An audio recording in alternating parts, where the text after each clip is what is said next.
there is going to be moral hazard. I mean, why bother responsibly managing your interest rate as a bank now if the Fed's got your back? You get all of the upside and none of the downside, because the Fed will just, sort of make you whole and provide you liquidity until things go back your way again.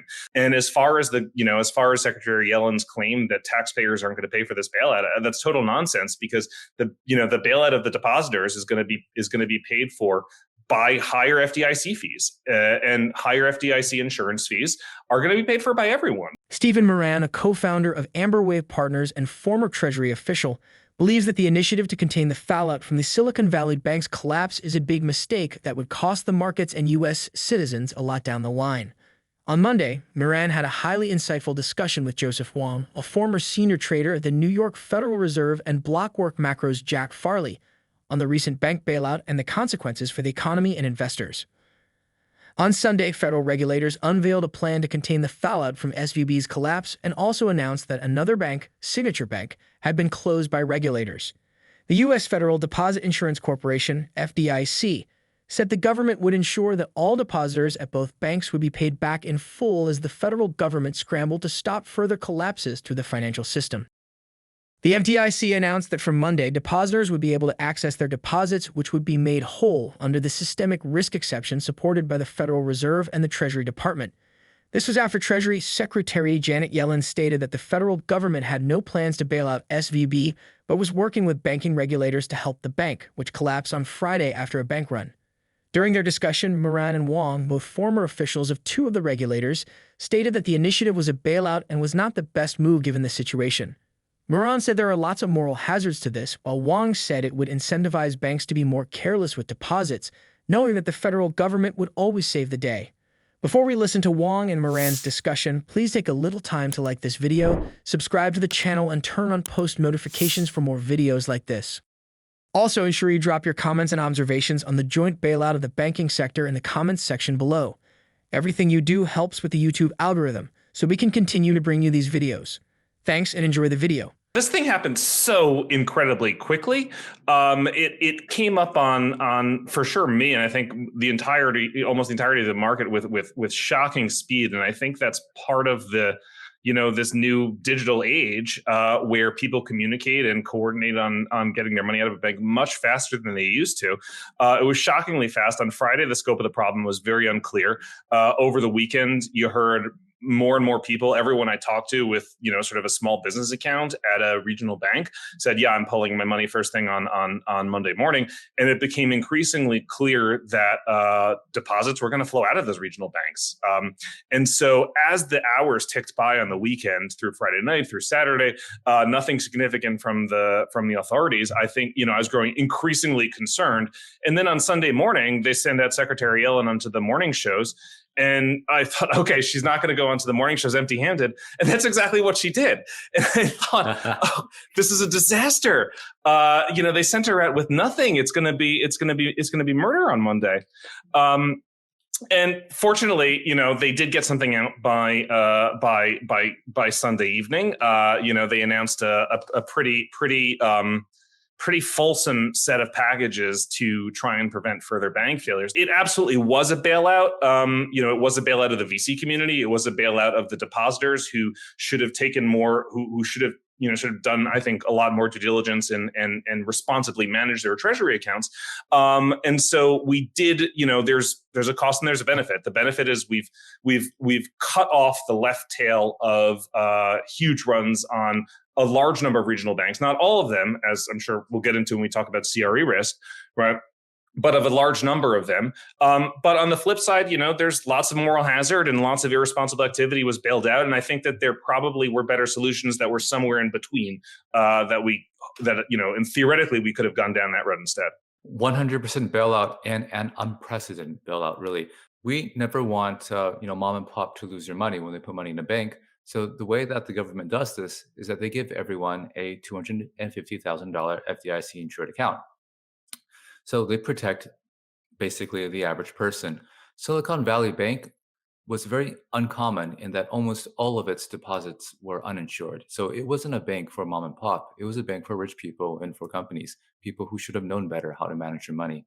Now, I used to work in the money markets, and I can tell you that anyone who is just mildly competent in managing corporate money knows that banks can fail. And so you want to put some in money market accounts, you want to buy some bills and so forth. So all these guys basically, just bet it all on Silicon Valley Bank.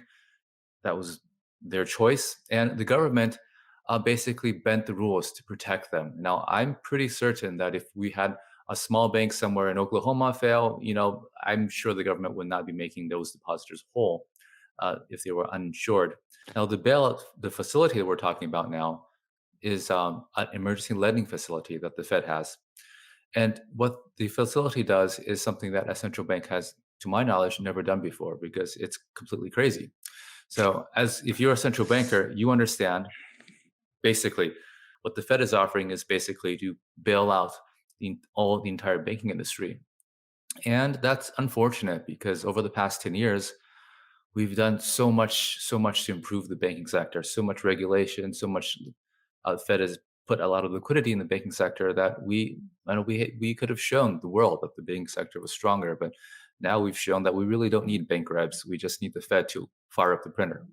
Wang and Miran believe the reason for the swift response by regulators is because of the category of investors involved. Wang added that hundreds of banks have failed over the past decade, without regulators swooping in to save the day. And they are not the only ones that believe the bailout is a mistake. On Sunday, U.S. Rep. Nancy Mace said she doesn't support a bailout for the collapsed bank. Here is Mace's response to CNN's Caitlin Collins when asked about the issue. It's still very early to see or say what the ramifications are going to be, she stated. That bank was a unique bank that mostly served startups in Silicon Valley, and those customers have been hit by inflation and interest rate hikes. But the CEO sold himself millions of dollars of stock and gave his employees bonuses right before the government took over the bank. We cannot keep bailing out private companies because there are no consequences to their actions. Big Short investor Michael Burry also has similar views about the bailout, and in a now-deleted tweet, Burry stated, 2008, 2023 is always the same. People full of hubris and greed take stupid risks and fail. Money is then printed, because it works so well. Let's get back to the discussion as Miran highlights some moral hazards of the bailout. This consolidation is really, I think, critical to the conversation about moral hazard and whether or not this was whether or not this bailout was a good thing.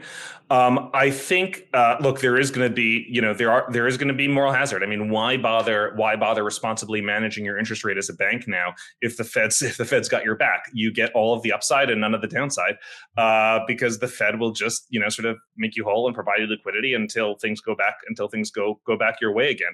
So we really are removing incentives for banks to responsibly manage their balance sheets. And as far as Secretary Yellen's claim that taxpayers aren't going to pay for this bailout, that's total nonsense, because the bailout of the depositors is going to be paid for by higher FDIC fees, and higher FDIC insurance fees are going to be paid for by everyone. So it is going to be paid for the taxpayers, just not as a direct levy on your taxes when you file them. It's just going to be paid through higher costs in the financial system and what that means for the economy. One of the biggest issues, I think, with moral hazard and this bailout is the encouragement for corporations now also to not do any due diligence and not be responsible in their treasury management. There's all sorts of ways that any responsible corporate treasurer would have been able to lower his or her company's exposure to Silicon Valley, and they didn't, because there was this rather incestuous VC ecosystem. I've read that Silicon Valley was an LP in many VC funds, meaning they invested in the VC funds. The VCs owned startups, portfolio companies, and then those portfolio companies were instructed by the VCs to do their banking at Silicon Valley, right? And so it was basically moving dollars from the left pocket to the right pocket, and that to me is a bailout form of moral hazard that does make me uncomfortable. The preferable solution, rather than doing a bailout, rather than encouraging this type of moral hazard, would have been just to sell Silicon Valley to a willing buyer, have the willing buyer make the depositors whole or almost entirely whole. And that's a solution from the private sector. That's not a bailout. That's a bank that wants Silicon Valley's assets. For example, maybe they want maybe a major Wall Street bank wants the relationships with startups because that feeds the pre-IPO pipeline. right? Like you can see any of these, sort of top Wall Street banks paying a premium to have all these banking, ordinary boring banking features, deposits, checking accounts with tech startups, because then they've got their relationship with the tech startup. The tech startup does the IPO, they're first in line. Right. And so it's worth paying for that in order to increase the likelihood that you're making profit in the future. Right.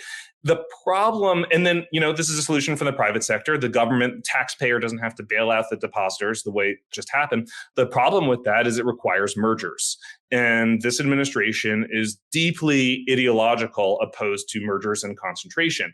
And there are times when that's okay, but there should be no atheists in a foxhole, and no sticking to a silly principle like that when the banking system is seriously at risk.